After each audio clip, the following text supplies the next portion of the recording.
This is the reason why Waec FFR a BECE candidate omucho BECE this year say omombra a regional head offices. Now Waec controller no Bono East and a half region what is Makoto Waec FM away Yesunya no cheche. The reason why candidates are being called up at Waec regional offices. Now we are going to play this video, but before then, if today is your first time visiting our platform, here is the best platform you can get your entertainment, your education, whatever you need to know about education.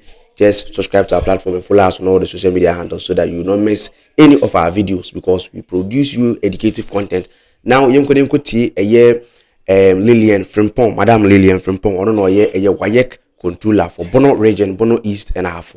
Now the reason why they are being called up at Waec regional head offices because or change Semukra to the extent that you say some of papers are necessary crown answer sheet to them, and that tells you say examination irregularities equals, and that is the reason why some students are being called up. BECE maki script back na photocopy shame. Na ye share photocopy no na che say ye be share omo tro exam to no was our center ni na who say most of them na copy the same thing na obi eja e won script no. We say obi anko exam center, but there is evidence and proof say bibi course. Yeah. And no sa no any other instances are examiners ne edeba. Remember your international body, these are international practices. Sure. And what the bar examiner never can say me GD say because I'll mark a whole class. Yeah, the same word for word, same mistake, same trend. Into me massa into me did say bibia koso now or their money team leader no so be shame no so agya to man na say we refute so no so shana say ampa bibi koso and na fi what show reporter brain I see into show brain yan so set up a committee yes all the buy ya na ya hwe mu mako na ya hwe sampa evidence na we pull out na true na ya document na fe ya free candidate no because na ye ni ho NSC enti na obi say ye invite no enti ye be invite so near the script na kyerɛw na fe ye the evidence no say e ba ne sen and na munyi na mo kyerɛ the same thing say your friend is saying two munyi na mo kyerɛ the numeral letter 2 instead of TO e ba ne sen at least enka ba kwa na mienu bi de wo betumi atwa different thing enti we no ne niama ye hwa ye di hu say bibi equals okay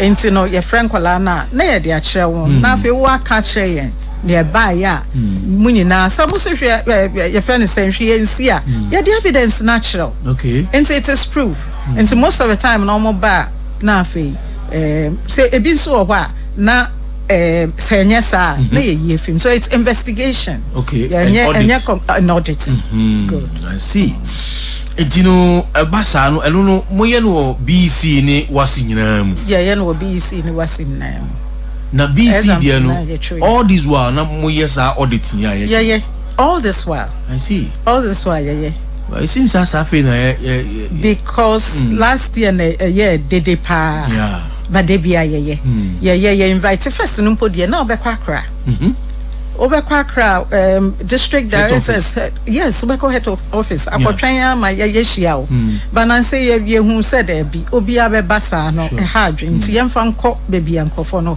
even this year cry ye call further say they call districts no this year ye bit said doma ye call ho because they realize this some also there hu nya say ye betwe won na ba sunyane office yeah and you know we are making it easy and no na ma parents ni ade ni abaso say bibi say cost because ya dey ben mo and na afen so honestly say adults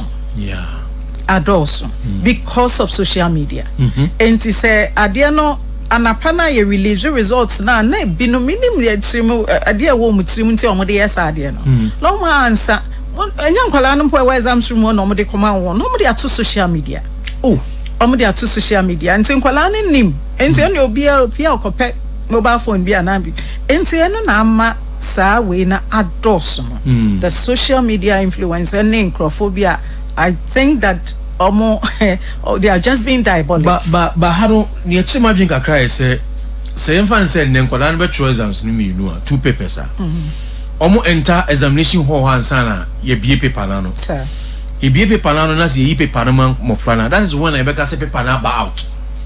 Enti say obi benya paper na twa picture na say we solve questions na.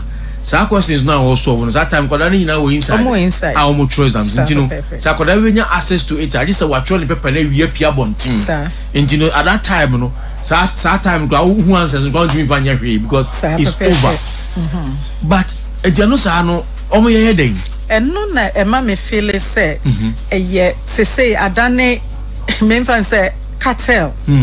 Because enkwala no exams and say most of the time no time ne besubo say na enkwala no hye dem omo twen ebi wa say ye BECE ya bon say no ma camp wo mo basem ya bobel no so mo metena ase no o ma camp wo mo basem. Then it means say bia question ni pie before time. Say you bet me aka no create for some time now, for the past 5 years. Waec ye mia ye nia ye dwuma asili ho men ka say ye perfect way because ye human institution. But as much as possible ye the normal to talk when say for the past 5 years papers are out. BECE ye by say mote ya mo mind ye nti say bibisa see enti ne ekoso ne say 8 o'clock na ye be release no no mwetwa na afi they call out no my your photocopies into honey there is a whole industry. I see. So your treasure so na photocopies e koso na afi oba ko bi apie abeji aba na so mo de sometimes teachers ya ye dia dance say this particular exams ye chichi bi ejeli bi kra teachers. Yes, some of them ejeli bi and some happen to be invigilators. Well, wow. And this year, Mankasami briefing invigilators. Supervisors are supposed to brief them, but may Zoom meeting a briefing on their roles. Okay. And so be a contractor, especially this was na make BECE there solely GS for responsibility. Or be a contractor who say nyawo kwa ye no a criminal action. That's right. Because we are basobe buama nkwala ayom exams pepe independently into wo ye be before fraud then you are going contrary to what you have signed up to do. Yes, I see. Into challenge I almost this present way into akwala no say at that time no onsia deda na wo che na wo confuse no enti na omo edi phones ma wonko phones na dos sese dos phones ne ma won na say omo tro papers bo ni a chocho ni keten ni e de be push ama won so eno na e hadwe. I see.